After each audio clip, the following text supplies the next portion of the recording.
I like the idea. It's just so much exposition being forced into my open eyeballs manually to the point in which I'm begging, screaming, crying on the ground, tears in my eyes, to learn less about the world.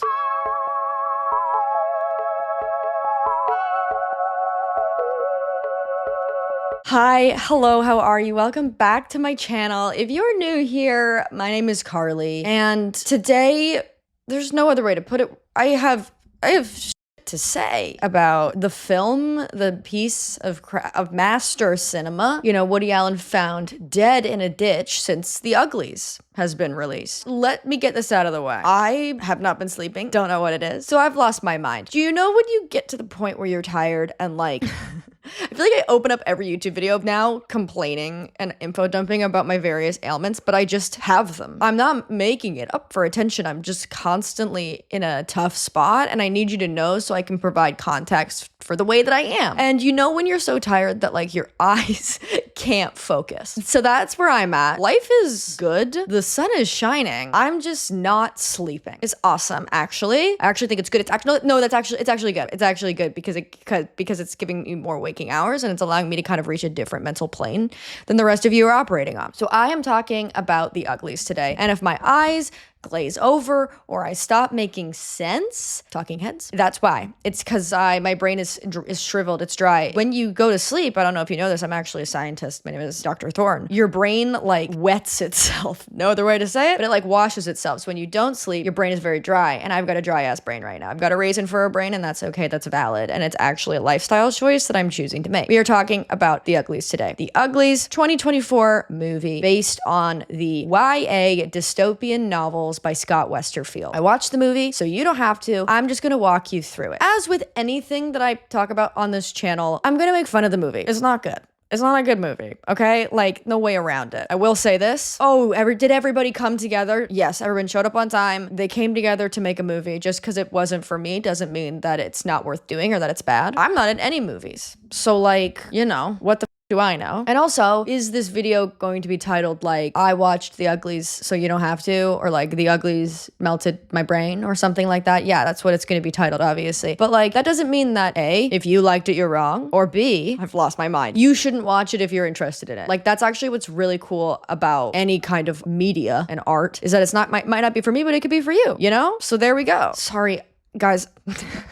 I'm dying here. But before we get into the nitty gritty of The Uglies, I just wanted to take a quick break and thank this video's sponsor, NordVPN. This sounds like I'm lying, but I'm not. I'm obsessed with VPNs. It makes browsing the internet safer. I fell for a phishing scam this year, and now I just can't operate online any other way. I'm not gonna replace all my bank accounts again. Fool me once, shame on you. Fool me twice, shame on me. And NordVPN helps you become safer online with a single click. It helps maintain your privacy, protect your traffic, and also helps you watch your favorite shows while abroad. And NordVPN is one of the fastest VPNs on the planet. And they also have 24/7 customer support and a 30-day money-back guarantee, so there's just like literally there's no risk. Most VPNs have simple DNS filtering, but NordVPN Threat Protection Pro offers advanced digital protection from malware and online threats. And you can access this even when you're not actively using a VPN. So if you're clicking a link, Threat Protection Pro will block websites that are fake, malicious, and or like a phishing scam, whatever. You know, scammers can pretend to be someone you trust or a trusted website or company to get your banking information. And Threat Protection Pro can recognize many malicious links and websites that are used for scams and or like phishing scams, warn you about dangerous websites, and even recognize day-to-day phishing attempts. So if this sounds good to you and you want to browse the internet safely, go to the link in my description below and get a huge discount on 2 years of NordVPN plus 4 extra months free. Again, go to the link in my description below and get a huge discount on 2 years of NordVPN plus 4 extra months free. Let's get back into it. The Uglies takes place in like a dystopian version of our world where climate change has like ravaged society, ravaged the earth. Related to this, bacteria got into like oil and fossil fuels, so we couldn't use fossil fuels anymore to power the world. And I guess like alternative energy was off the table. So instead of that, I'm not joking. You might think I'm making this up to test if you're paying attention truly 3 minutes into the video, but I'm not. A scientist created a magic white orchid, a white flower that we use to harness energy now. Because of this, it's a long walk, but go with me. Now, when you are 16 in this society, you get a surgery that makes you pretty. I don't understand how these two are related, really. I understand that they wanted to do like a dystopian wasteland related to climate change, but I think you could just be like, climate change happens, so now everybody lives in the one city that we can control. I don't think we needed flower lore, right? Because of this, in this society, you start as like a child, and then when you reach like 11 or whenever you start kind of going through puberty, you're an ugly, okay? And your parents literally like ship you off to like a boarding school to live with all the other uglies until you're 16 and you get your surgery, which makes you a pretty. This is no normal plastic surgery. They put you in a big glass tube, they suck wires to you, and they basically make you look like the yassified Instagram filter. Do you know what I'm talking about? Where they give you like big lashes and like this like literally like blurred skin and like crazy shiny teeth and like wild eyes. They yassify you. That's what they do. And then once you're a pretty, you can like leave this boarding school and enter society, and the pretties all just like party and they are happy and they have a good life. Okay, so like the society is built in a way in which it heavily hinges upon the fact that everyone wants to be pretty. If you think too hard about it, the metaphor falls apart. But I think if on the base level for a dystopian, I like this. You get the metaphor basically almost immediately of this idea of being like everybody who isn't pretty is obsessed with these people who are gorgeous and have very glamorous lives and party, and they want to become those people. Capitalism, fame, plastic surgery, social media, we're there. We don't have to think about the fact that they all kind of have like Michael Jackson-esque faces and are yassified. That's not part of it. Our main character is Tally. Tally is played by Joey King, truly on her Jennifer Lawrence bag. She said, absolutely, I'm reading the script for The Uglies. This will be my Hunger Games. This will catapult me the way that I need to be catapulted. She is 25. I looked it up because this entire movie, it's a lot of being like, you're 15. And you're like, well, you're not. You know what I mean? She's obviously not. There's nothing wrong with it. And they don't do like the Ben Platt and Dear Evan Hansen thing of everyone else looks young and she looks old. Like everybody in this movie is a 30-year-old, 15-year-old. And that's just kind of like the area we operate in. But like, you know, I know that they have to like follow the lore of the books, but even like 17, I think we're like able to have like a level of disbelief. If somebody's like, you're 17 and they're like 25, you're like, that's fine. It's close enough. You know what I mean? Because so much of the stuff that we watch is about like 17-year-olds who are truly played by 24-year-olds. But I don't know if she's not 15, like respectfully. That's fine though. So Tally is an ugly. She's 15 years old, but her surgery is coming up. Her nickname is Squint because all of the kids in the ugly boarding school, the boarding school for uglies, have nicknames and are encouraged to have nicknames based upon their attributes that are the least desirable. She's Squint because she has squinty eyes, and there's like literally a scene in which her parents dropping her off at boarding school are like, you'd be so pretty without those squinty eyes. Bitch, what? That's rough. That's rough. Don't say that to a child. Her best friend is Paris, not spelt like the city, spelt P-E-R-I-S, because this is a dystopian universe in which people have to have kind of like a little bit of off-kilter names. You know what I mean? Nobody's like named Greg, but we'll get to that later. So it's P-E-R-I-S. His nickname is Nose because his nose is big. And I would argue that the actor has a normal nose. That's just my argument. I'd argue that he has a nose that every actor has. It's hard not to just complain because I do think that this movie has greater problems than like ugly versus pretty, because this movie has exposition disease, which we will get to later, which is truly its greatest failure. This entire movie has like Tally doing a voiceover just explaining the lore at you in a way it's tough, you know? But a real problem is like, it's very hard as a regular person to see actors be called canonically ugly when they're still actors, and in general, because when you're an actor, your job is to look good. Even if you're like a regular regular looking actor. Like actors who play regular people are still better groomed, better dressed, and generally just more conventionally attractive than the general population, because your job is visual. Like that's just what it is. Whenever they're like, that's a weirdo, it's still like a model. It's just like a model with a gap in her tooth, or like a model with like big eyes, you know? So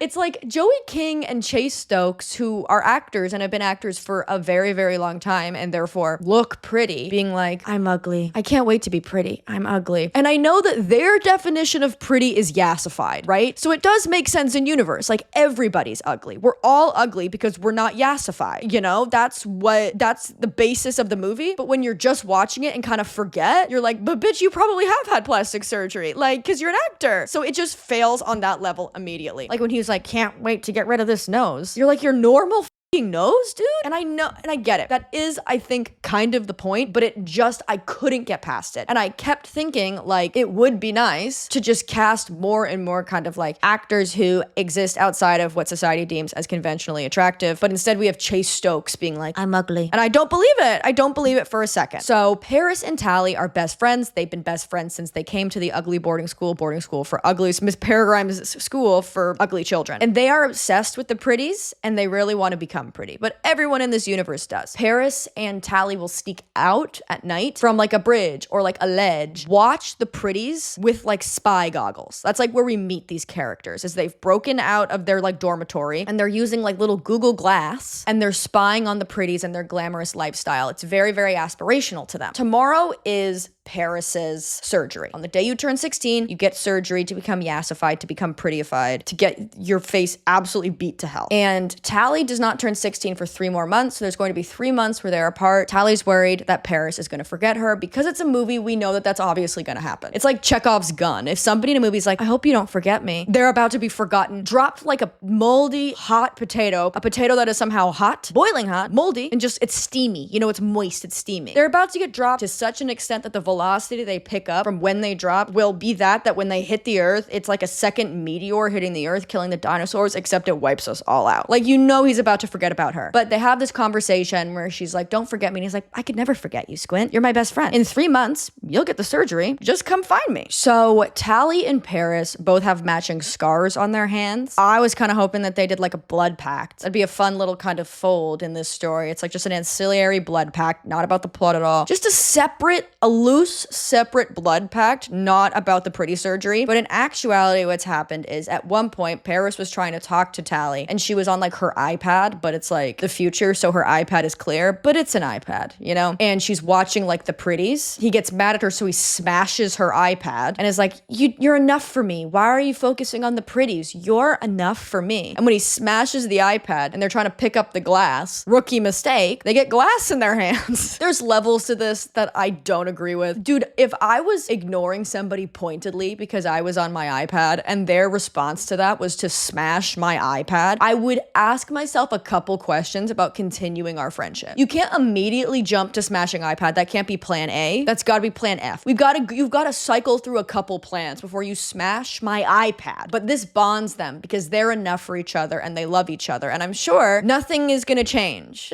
Nothing's gonna change. Also, incredibly rich for Paris to be like, you're enough. Stop obsessing about the pretties when, bitch, you had spy Google glasses on not 30 seconds ago, looking into the windows of a party across the pond. You can't be like, you're obsessed. And it's like, bitch, you had your Google Glass on. You were spying. So Tally and Paris make a plan that in like 2 weeks, they're gonna meet up in their spot under the bridge after Paris has become pretty, just to be like, hey girl, how you doing? They're just gonna meet up. Okay? Surely nothing's gonna happen there. The next day, it's time for Paris's surgery. So they call kind of like a school assembly for the entire school to come and sit in the auditorium. And then they do a lot of exposition explaining the purpose of the surgery, what it's going to do to you, and why in the context of society it's happening. I get from a filmmaker's point of view, I'm saying that like I'm a filmmaker.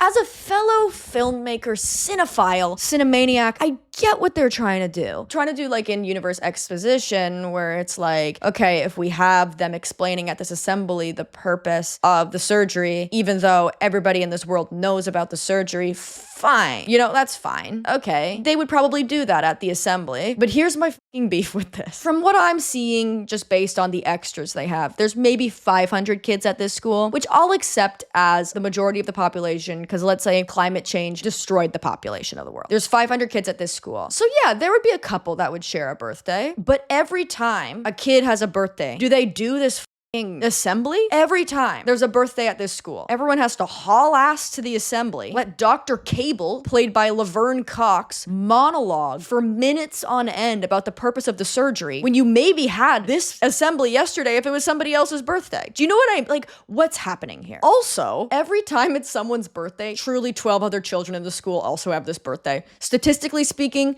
makes no sense. When Paris goes to get his surgery, 8 other children go with him to get their surgery. Statistically speaking, what are the odds that 8 other children also have their birthday on his birthday? Anyways, this is just my question. Do they do this assembly every birthday? 3 times a week, maybe. If it's a big birthday week, every single day if it's a big birthday week. What is the plan? And this brings me to my main beef with this movie, is that this movie has exposition disease in that it just tells you lore about the world. In any other movie that takes place in a different world from our own, there obviously has to be some exposition that happens, but I feel like the audience is on a need-to-know basis. How'd these characters meet? She's like, your surgery's tomorrow. He's like, I'm nervous. And then she's like, but you've always wanted to be a pretty. And then basically move from there, okay? Like, we know, you're 16, you get a surgery to be pretty. They watch the pretties and go, life will be so much better then. That's it. I don't need to know about climate change. I don't need to know about this fucking flower. I don't need to know. They keep hitting in this narrative of being like, it's about inclusion. There's so much narrative. We're getting 50 years of history about this fake world that I don't think we need. For a book,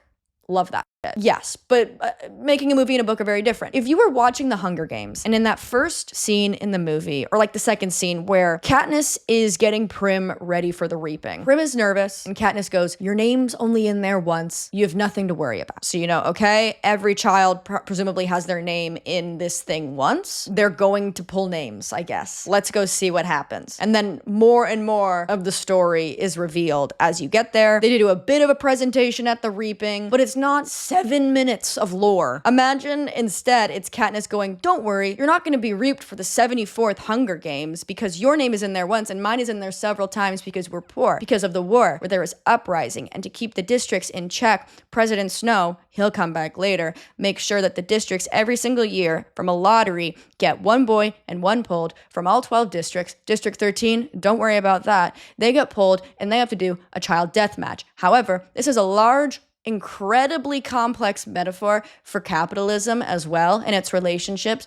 with war. So if we're poor, to get more money or get more food, I can enter my name in more times. So I've entered my name in a lot, Prim, but you have nothing to worry about. That's a lot of information and no human being talks that way. So this is my beef with the movie. The acting is great. I think the world is really interesting. I haven't read the books, but I like the idea. It's just so much exposition being forced into my open eyeballs manually, to the point in which I'm begging, screaming, crying on the ground, tears in my eyes, to learn less about the world. Let me unravel it slowly. And before you say it's for teenagers, YA media is at its best when it holds its audience accountable, in high regard, it trusts its audience to understand things. Teenagers aren't idiots, you know what I mean? They can put 2 and 2 together. I know media literacy rates are down, but we're not gonna get them higher if we just keep having Laverne Cox monologue at large. I love her, one of our greatest Orange is the New Black alumni, but we don't need her explaining every minute detail of this world. And after this ceremony happens, then Tally is giving a school presentation explaining more about this goddamn flower, bacteria in the oil, and all this shit that we don't need to know yet. We're literally 15 minutes into the movie, and maybe 40% of it has been dedicated to getting us situated in this world too comfortably. We don't need that. Write the story,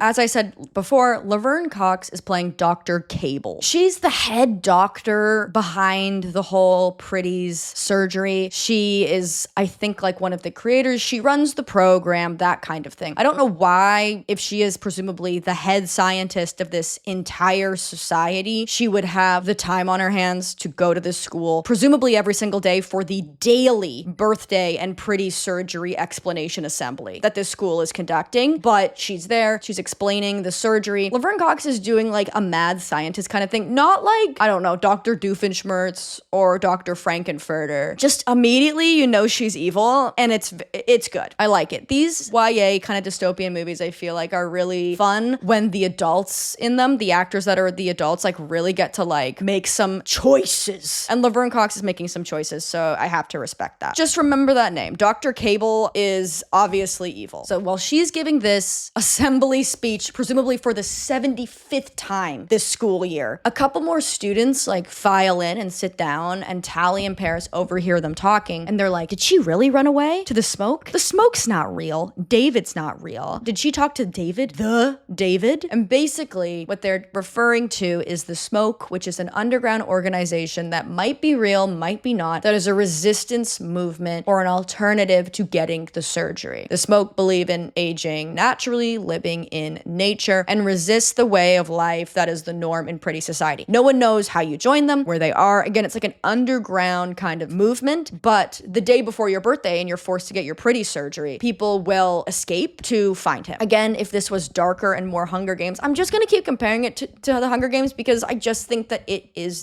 the standard in YA dystopian. And I'm sorry, but like the Hunger Games is not afraid to show you a child corpse. Like, if anything, they revel in it. They love to be like, yeah, pretty shocking. And I feel like they should have students try to escape and get killed. You know what I mean? I just think that's an option. Again, I'm like doing script doctoring, like as if I've been given this script and the movie hasn't been made yet and I'm giving notes, but I think these notes are good. Like, I'm sorry. So this David character, remember before how I said that nobody in dystopian novels has a regular name? David breaking the mold, breaking the glass ceiling on regular present day names in a dystopian. Everyone's name is like Chorus, Shay, Tally, Paris, and then we have David. What if there was a character in the Hunger Games named Glenn? It's like Katniss and Peeta and Finnick, Prim, oh, just some random ass names. And then we also have Glenn here. Hey Clover, hey Cashmere and Gloss, have you met Glenn? He's also here. So Paris goes, gets his surgery, and after you get your surgery, you don't return to ugly boarding school for ugly people that nobody wants to see. You go and join Pretty Life. So Tally has to go through the motions of this world alone for basically 3 months without a friend. I guess she didn't like anticipate the fact that Paris was going to be leaving for 3 months and didn't diversify her friend group. And I mean, I would judge this move more if it weren't for the fact that she's 15. So no 15-year-old has made a correct decision ever. It's actually just not logically something that they're capable of doing. And also, to live in this society, you've got a lot on your plate. You know, like if this was modern day, I'd be like, Tally girl, make some friends before Paris leaves. But she's also balancing just literally being told every single moment of every single day that she's ugly and she's about to get the most invasive whack plastic surgery procedure. And also no parents in this time care about their kids at all. So she's dealing with a lot, so that's fine. So she goes back to her dorm. Every single dorm is like, it's AI smart house. It's concrete, but like they'll have like an Alexa or a Siri kind of talk to her. You know what I mean? Being like, hello, let me check your vitals. And she'll be like, computer, give me a toothbrush pill, which is a thing in this movie that they throw in, but I've got fucking questions about it because it's a pill you put in your mouth and I guess it brushes your teeth. What's the science on that? I want to know, because you're building a world and I've got questions about the world. They have a couple of things that I feel like you just like need to know to understand the technology. So I'm not just like introducing this technology like midway through this explanation and you've got questions. They wear rings, and the rings are like those kind of like, you know, tech billionaire rings that like track your vitals, your heartbeat. Dr. Cable has access to all this information, and it's also a tracker. So everybody knows where you are at all times. It also helps you get in and out of rooms. Tally can hack these rings by twisting them. If she twists it enough, it gives her access to any room she wants. They have toothbrush pills, as I've mentioned that I'm not over. They have like, they don't call it, maybe they do, like replicators from Star Trek, where it's like a thing in the wall and you're like, computer, make me a cupcake. And it's like generating cupcake. This movie, obsessed with cupcakes. I guess canonically it must have been written like when cupcakes were like a thing. Because cupcakes have existed, but there was a period in like 2010 where like cupcakes entered the market in a hard way. It went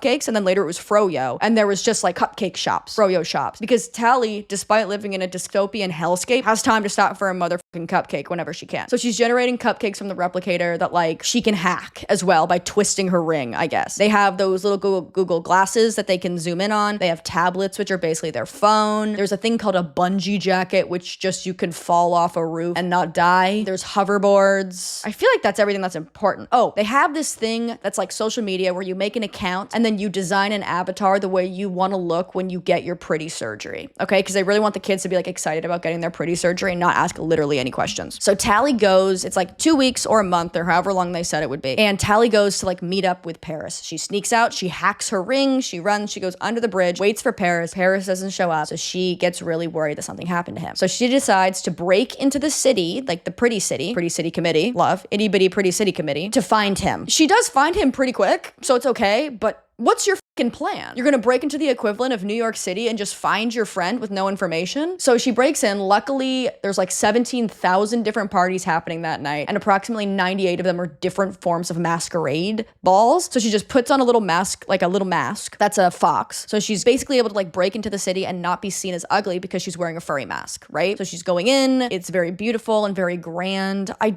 have beef with the art design on this. Like, I do think that like it doesn't feel real, and like maybe it's not supposed to, but again, Hunger Games, Harry Potter feels real. This is just giving CGI. She breaks in. Joey King on her Oscars bullshit is like, where is Paris? Where is Paris? She eventually finds Paris and he's like, what are you doing here? And she's like, you're okay. And he's like, yeah, what's going on? And she's like, well, you didn't show up. I got worried. And he's like, oh, yeah, I just didn't go. And she's like, why? We're best friends. And he's like, it's different here. Like, you wouldn't get it. It's just different. And I don't really think we have anything to say to each other until you're pretty, which is tough. It's tough to hear. It's not nice. He's not being a nice person. So he like takes her mask off when he's talking to her, just absolutely ravaging her, just being so rude. Literally Tally found dead in a ditch. And then I guess scanners or whatever pick her up and are like, alert, alert, ugly person within the city walls. There's an uggo on the streets. Everybody avert their eyes. Alert, alert. And then the cops chase after her for being ugly. She runs away. She throws herself off the top of a building and she's wearing one of those bungee jackets so she survives. This is the only time the bungee jacket is really ever used. And I just think it's too convenient. And I want to feel,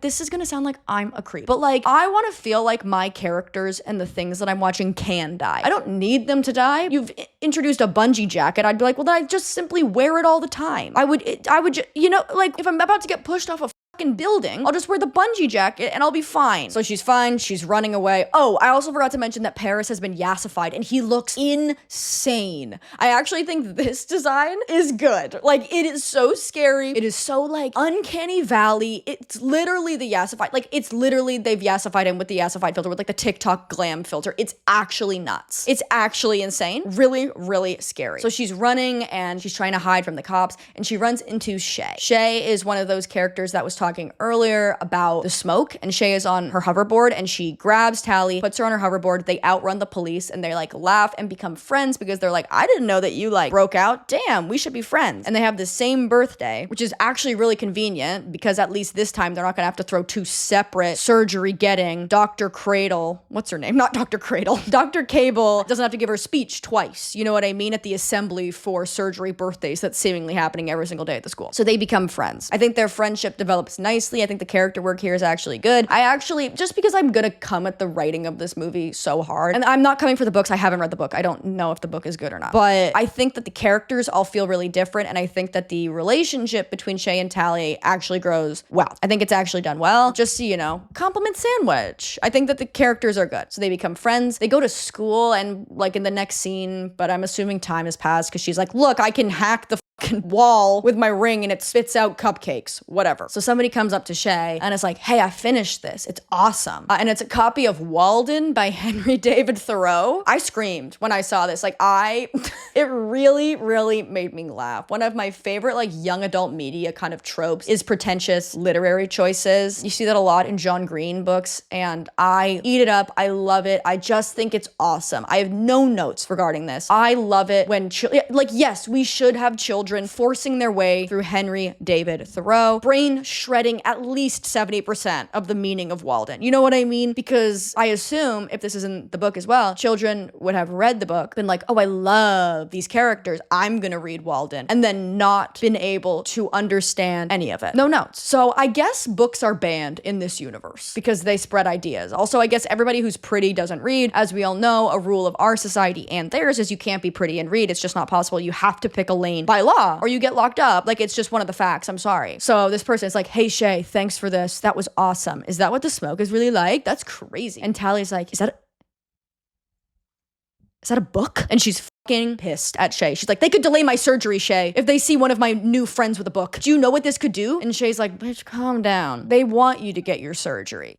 Okay, government conspiracy. Basically, Shay's saying, which is true, actually kind of awesome thought. Like, Shay is using her big brain. She's using every single brain cell that's allotted to her, being like, they want you to get your pretty surgery because if you're pretty, then you're complacent, then you're participating in the society that they've like set out for you. So they're not gonna delay your surgery. And Tally's like, okay. And then reads Walden and loves Walden. She's like, it's so cool. That thing that they're talking about, like those trees, lakes, that's crazy. Also, wanna just say one thing before we move on to the next scene. Tally gets so mad at Shay for having this book. Like, this bitch has not been sneaking out every single goddamn night and hacking the fucking cupcake machines to spit out cupcakes at a rapid amount, okay? You like to break the law. You break the rules every fucking day. But a book is where you draw the line? Get real. So, tomorrow is Tally and Shay's birthday. 3 months have passed. Their dual birthday. Dr. Cradle warming up her vocal cords because she's about to give her 17th day in a row assembly explaining the purpose of the surgery. The children are crying. They don't want to hear it again, but they have to. Dr. Cradle has to give her full 17-minute speech about the purpose and context of the surgery in history. It's just how it goes. Maybe Dr. Cradle was a theater kid and she doesn't really get to perform as much as she would like to in her evil scientist bag. So she's bringing it back. You know what I mean? All the world's a stage and the men and women are simply players. So Tally and Shay are hanging out on their hoverboards. There was a whole B plot where Shay taught Tally how to hoverboard. It's so boring. You don't need to be concerned with it. The joke is it was hard, and get this, Tally fell a bunch. I know, crazy. And all of it's CGI. Like, there's one part where Shay does a bunch of like tricks on her hoverboard, but it's just like a computer generated. It's like the equivalent of me being like, check out this trick. Okay, watch, I'm gonna jump. Pew! That was as cool as the clips were. That was actually cooler. Like, that was actually more interesting for you. So they're hanging out on their hoverboards and Tally's like, I can't wait to be pretty. I want my eyes to be gold. Wild choice for this character, but go off, I guess. And Shay's like, I don't want to get the surgery. Is that crazy? And Tally's like, yes, bitch, keep your mouth shut. We live in a dystopian police state. Do not say that shit out loud. And Shay's like, I want to age naturally. And she's like, ew, can't handle it. Can't handle it. But Shay doesn't want to get the surgery. Shay wants to age naturally. Shay wants to look like herself. And then Shay's like, can I actually show you something before tomorrow? And Tally's like, okay. And then they just keep walking to like this chain link fence. And Shay goes, hey, there's like these little sticks in the ground. And Shay's like, put your ring on here so they'll think that we're having a picnic because the rings track, right? They do that. Put a pin in the sticks because we're coming back to that in a big way. I'm coming in hot on that. They go through the chain link fence and then they basically go to this like old amusement park where there's like a rusty old kind of wooden roller coaster. And she's like, that used to be called a roller coaster. And Tally's like, roller coaster? I invented that, but that's the vibe. And they ride their hoverboards over the water. They ride their hoverboards on the roller coaster. They're just riding their hoverboards. And then eventually Shay's like, come up this abandoned building with me. And Tally's like, okay. True crime podcasts don't exist in this world. So you just go to a really, really remote location with somebody you've known for 3 months. And Shay's like, hey, so I've got good news and bad news. The good news is you're my best friend and I love you so much. The bad news is I've called the smoke here and I'm joining the smoke and I'm running away. Do you want to run away with me? And Tally's like, absolutely not. My yassification surgery is tomorrow. Did you get the date wrong? I'm not running away. I want to be pretty. She literally is like, I like my tablet. I like riding my hoverboard and I like reading books. I don't want to run away. And like, girl, me too. I've never identified with a sentence more in my life, being like, I don't want to challenge the status quo.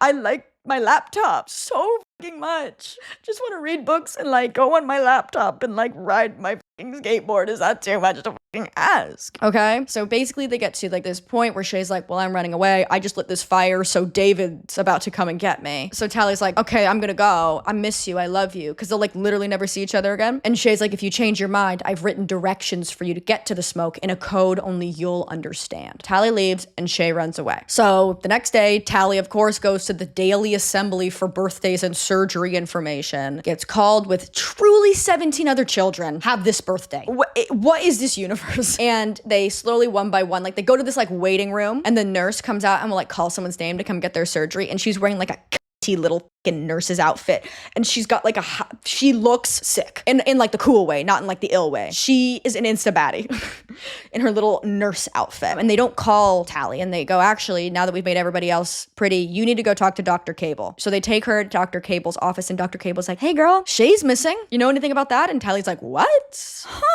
Yeah, I guess she is. I didn't notice that. Because Tally's not about to give up her friend. And Cable is basically like, I think Shay joined the smoke. Do you know anything about the smoke? And Tally's like, the smoke? No, I haven't heard anything about that before. And Cable is like, the smoke are a resistance group. They hate the way we live our lives, and they think that their way is better, and they want to destroy us. So we need to do something about that. And you know, whenever it's somebody in like a massive position of power saying that a small fringe group wants to destroy them, that's your number one clue that you're on the wrong side of history. You got to be like, okay, you're saying that they want to destroy us and they're going to do it, but like, we have a lot of bombs. Like, it feels like we're good, right? Like, it feels like we're fine. And Cable is like, do you know where Shay is? Because Shay could be in trouble. Did Shay tell you where she was going? Did she tell you how to get to the smoke? Anything like that? And Tally's like, no. And Cable is like, okay, well, when you're ready to talk or you remember anything, come see me and then we'll do your surgery. But we're gonna, you know, postpone your surgery until then. So Tally's obviously destroyed. She really, really wants her pretty surgery. That's like her whole thing. She goes back to her little dorm room and Paris is there. And Paris is like, hey, Cable told me what happened. And she's like, you care about me? You said we had nothing to say to each other literally weeks ago. You said, I'll get it when I'm pretty, and said we didn't have anything to say to each other. And he's like, well, yeah, but like, don't you want to be pretty? Like, just tell her what you know and you can get the surgery and hang out with me. And it's really fun there. We have a party literally every night, which is objectively a nightmare to me. A party every night is not a plus. You're not allowed to just like stay inside. Like, you have to go to a party every night. And then Paris goes on to say, like, they have like a little moment. He's like, I really miss you. I want to see you. And he's like, it sounds like Shay's really in trouble and these people are very, very dangerous because he's a traitor. So you should just tell Curdle what you know. Her name is not Curdle. Why can I not remember her name? Cradle. Dr. Curdle is the mortician in Riverdale. Her name is Dr. Cable. She's Dr. Cable. Dr. Curdle is the mortician in Riverdale, and Dr. Cradle is a new thing altogether that I've invented. Tally immediately narks on Shay and is like, yeah, Shay did join the smoke. I didn't want to, though. I actually really want to be pretty. And Dr. Cable is like, okay, well, they're building a weapon to destroy us. I know it might seem like we have a massive military and like weapons and stuff, but they're building one that will destroy our way of life. So I'm going to need you, 15-year-old, to be an undercover agent and join the smoke, following the directions Shay's given you. Find the weapon. You're just newly 16, by the way. Find the weapon that is allegedly going to destroy all of mankind. And I'm going to give you a really ugly necklace. And when you press the necklace, it will alert me to your location. We'll come and destroy the weapon. And then you'll get your surgery. And Tally's like, okay, really don't care for that. So Tally follows the secret code only she will understand that Shay sent her. It's just like elementary level riddles. It'll be like, ride the place where the rollers coaster and then find the place that's flat and low. And then it's like, go over the roller coaster and find the fucking waterfall. You know what I mean? Like, other people could have eventually figured it out. It's not a code only she will understand. It's like, find the ledge and then make the mistake you can't take back. And it's like, well, jump off the cliff. That's obviously what that means. I don't think this is a plot hole. I genuinely think if a 15-year-old was writing directions to a friend in a code only they would understand, they would do this. They would write basic riddles that could be deciphered by almost any adult. I just think that's true. So Tally in her narc era does this, finally gets to the last place, which is this like field full of those white flowers that are all of the oil supply and energy supply for the entire city. And it's like, I'm gonna take a nap. Takes a nap. By the way, why is a 16-year-old doing this military mission? Dr. Cable, she's 15. She falls asleep, she wakes up, the field is on fire, and David's there, and he's like, I'm David, and he's a hot boy. He's an 18-year-old hot boy, and Tally's like, you're David? Okay. David checks her for trackers and stuff, doesn't find the necklace, and is like, all right, let's get the f out of here because there's fire. And they go to an outpost of the smoke, not the headquarters of the smoke, because he doesn't trust her yet because it's a new recruit. Two things. Tally is the only person who has ever made this journey alone. So like my upstairs neighbor is just seeing me making a commentary video. You know, there are things that I would simply rather be led to the slaughter than have my neighbor just see me set up out making commentary on YouTube. Tally is the only person to ever make this journey alone. She was given supplies by Cradle, what's her name? Cable, and directions by Shay. So I would argue not alone, but everyone's like, that's weird. So they don't really trust her, but they're also like, if she did make the journey alone, then she's an absolute machine and we actually need her, right? Another thing, after Tally goes, Paris goes to see Dr. Cable and is like, I did what you want. She's gonna tell you. And Cable's like, great, how you feeling? And he's like, it's weird. I had like a feeling when I saw her, like I was feeling things. Didn't care for that. And it made me miss my old life. And she's like, I get it. Some people need another surgery. I'll give you another surgery. And she makes him into this basically like human soldier tank. He's basically like invincible and super fast and super strong. Vibes only, no thoughts, no brain thoughts. You know what I mean? Like he's just like, if somebody's like, hey, kill, he's like, all right. Like he just does it. So Tally shows up at the outpost of the smoke, sees Shay. They're super happy to see each other. Tally's like, hey, Shay, maybe these people aren't what they, say they are. And Shay's like, absolutely f off, no. And there's this huge buff guy and he's like, I don't trust this. He has Tally's number right away. He's an empath. He can actually sense other people's feelings. And he goes, this girl is a liar and I actually don't trust her. And everyone's like, that's up. We trust her. And he's the only person that's like actually 100% on the mark, cannot trust Tally. So the smoke have this refurbished helicopter from our time and they're going on a mission and they're like, Tally, you want to prove that you're loyal? Come on this mission with us. And they go into this old helicopter and basically what they're doing is they're taking a flamethrower to all of those white flowers that provide energy for the city. And Tally's like, that's an energy source. What are you doing? And he's like, don't you see? They actually poison the soil and make all of nature like slowly around them uninhabitable to any life. So everybody has to live in the city because the flowers are destroying the land outside the city. So they're trying to destroy the flowers by lighting them all on fire. While they're doing this, the like robo-cops from the city find them and try to attack them. And Shay falls out of the helicopter. Tally jumps out of the helicopter, saves Shay. They run away from the robo-cops from the city. They're fine, but they're like, how the f did they find us? And Tally's like, yeah, that's actually really f***ed up. How the f would they even know you were here? Like, that's crazy. Also, because I looked up some of the plot, like the lore on the like Uglies Wikipedia or whatever, so I could be like, because it's unclear in the movie, but I was like, I need to know what the lore is. And apparently in the book, when Tally shows up to the camp, Shay and David are dating, and Tally then steals David away from Shay. Now, the time in which Shay left and then Tally left, maybe 4 days. Generously, 4-day difference. How the f did you guys get a relationship started that soon? Also, David, if you're an 18-year-old boy running basically a resistance movement, you cannot be just plowing through the new 16-year-old recruits. I know that's on brand because every single person that's like a cult leader is like, actually, I'm allowed to have sex with whoever I want. And God said that. That's actually what God said. I just actually talked to God and God said, I can have 7 wives. But David, girl, no, they don't do that. Shay in the movie, like Shay and David aren't dating, but when Tally shows up, her and David are like flirty vibes, okay? I think I said he's 18, so that age gap is fine. 16 and 18 is, it's not fabulous, but it's fine. Because Tally saved Shay, they're like, we actually trust this girl now and we love her. We can all go back to HQ together. So now they've gone to like main headquarters of the smoke. They're doing manual labor where they find these old like train tracks from like our time and they are using cranes, I don't know, tools to lift metal out of the ground so they can use it for like tools and silverware and just different things, okay? So Tally is doing that as well and she's getting blisters on her hands from manual labor. Also, she's trying to learn how to shoot a bow and arrow and David teaches her how to shoot a bow and arrow. She's very bad at this, by the way, while he's doing this. Also, the chokehold the bow and arrow had on the YA dystopian genre cannot be stated enough. He's teaching her how to shoot a bow and arrow and he's like, whoa, your hands are really blistered. And she's like, I'm not used to manual labor. And it's like, you're 15. So yeah, that's actually probably a good thing. He gives her his gloves. He's like, for your hands. Shay and Tally are like doing some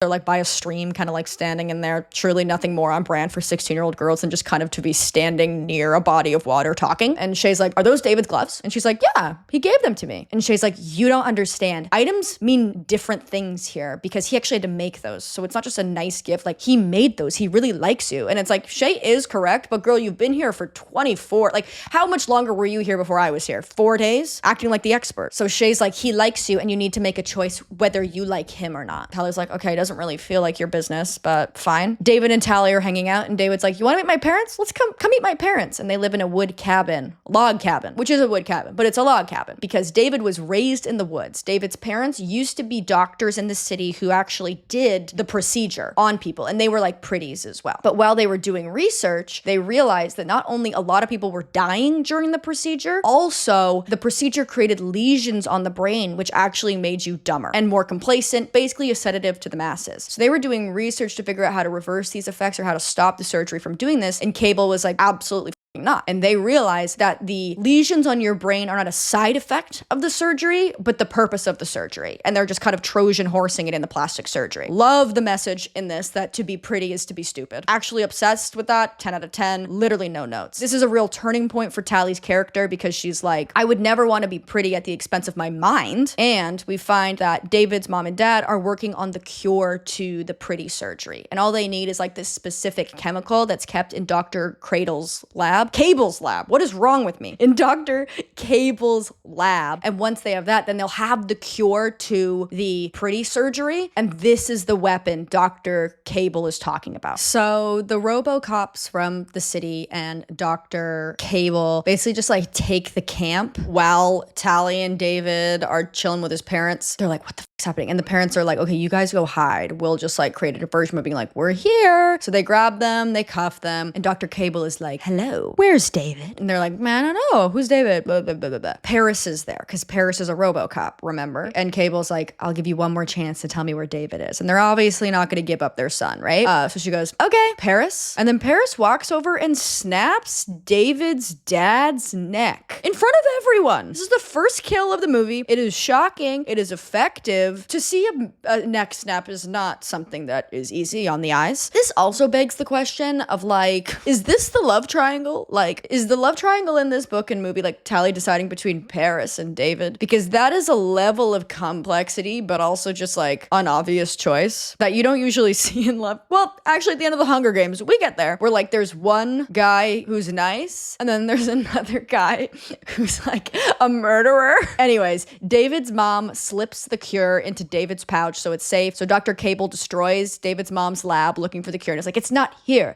Takes everyone back to the city to schedule their pretty surgeries. Tally tries to stop Paris from snapping David's dad's neck and she's like, no! And David runs out. So Dr. Cable is like, Tally, your work here is done. So Cable like reveals to everyone that Tally was a double agent, so they all fucking hate her. Tally and David run away while everyone else gets taken back to the city for their pretty surgeries. David is really pissed. I mean, understandably, he's in full grieving. He watched his father's neck get snapped before his very eyes, but he's very upset that Tally lied to him. They've known each other, what, canonically 2 weeks at this point? Like, you don't really know her, but he's very upset. And she's like, listen, we've got to break into the city. We've got to free everyone. And he's like, I don't trust you. And she's like, you don't have to trust me. So they go into the city, they break everyone out. Tally goes up to that group of kids before who like gave Shay the copy of Walden back or were talking about the smoke. And Tally walks in and they're like, Tally, you're back. Wait, what's happening? Is it true that you joined the smoke? And one of the kids goes, the smoke is not real. David's not real. And then David walks in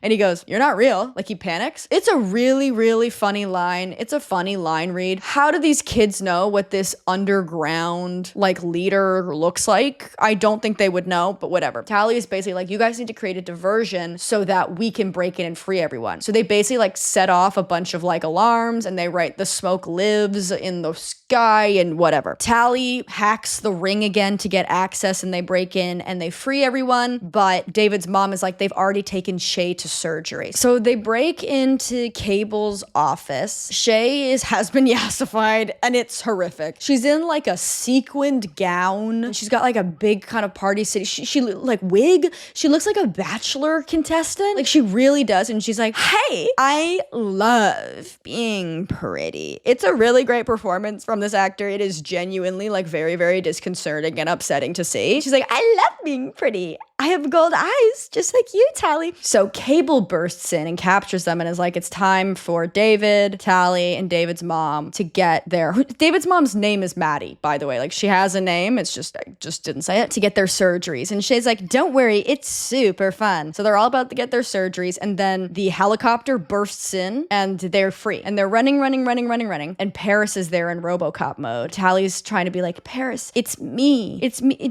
You're not evil. This is not you. But he's like, his brain has been melted. And also like she's trying to break through to him in front of David and David's mom, who like just saw this RoboCop murder their husband or father. Bad taste, Tally, like Tally, read the room, girl. And in the explosion, Paris got like a piece of glass in his hand, similar to when he smashed Tally's iPad, you might remember. And she's like, look, it's me. Remember, we have our scars together. He doesn't remember. He tries to attack her. David attacks him. He falls from the building, but he isn't wearing the convenient bungee cord vest. So he just falls to his death. And as he's falling to his death, he recognizes Tally and is like, Squint, it's you. And then dies. So he's dead. Rip Paris. Rest in peace, Paris. Rest in peace. You are a murderer, but rest in peace. So they all run and they hide out in the city in that abandoned building that Shay and Tally were in when Shay went to go join the smoke. David's mom, Maddie, is like, guess what? My husband may be dead. I am not coping with it well, but she stole the chemical that they needed from Dr. Cable's lab while they were there.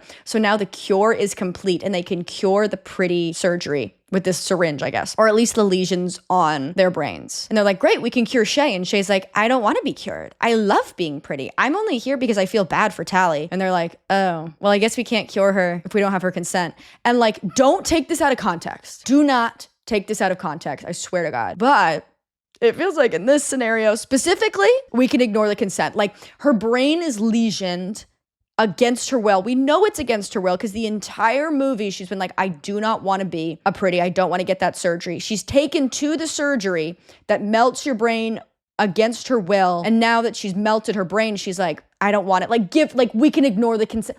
Just this once, it feels like we can ignore the consent. Like it's just this once, and then every other time it's real. Do you know what I mean? But they're like, well, I guess we can't. And I'm like, girl, give her the syringe. She will thank you. So instead of just ignoring this and giving her the syringe, the plan they devise is that Tally will go back into the city after giving them all blanket consent, being like, when I'm pretty, even if I say I don't want to be cured, cure me. So Tally is to go into the city, become pretty, have her brain lesioned, hopefully remember and want to come back and get cured. That's the plan. And they go, great plan. Let's do that. Nobody pitches another idea. Nobody's like, let's sleep on it. So the movie ends with Tally becoming pretty in her beautiful house with her long blonde hair and gold eyes, being like, I love being pretty. But then she looks at her hand and she didn't let them get rid of her scar. So I guess she remembers who she is. That's the end of the movie. That's the end of the Uglies. I hope I walked you through it well. At the end of the day, I think the concept is really interesting. I think some really cool choices were made. I like the acting. It's less than the sum of its parts. Like, it is just not for me. But I had a ball watching it, but it's not, I'm never gonna watch. After I make this video, my brain is shredding this plot like you wouldn't believe. I'm not gonna remember it. By the time I post this video, you'll be like, remember when this happened? And I'll be like, no, I've lesioned my brain to forget. Thank you guys so much for watching. I'll see you soon. Bye.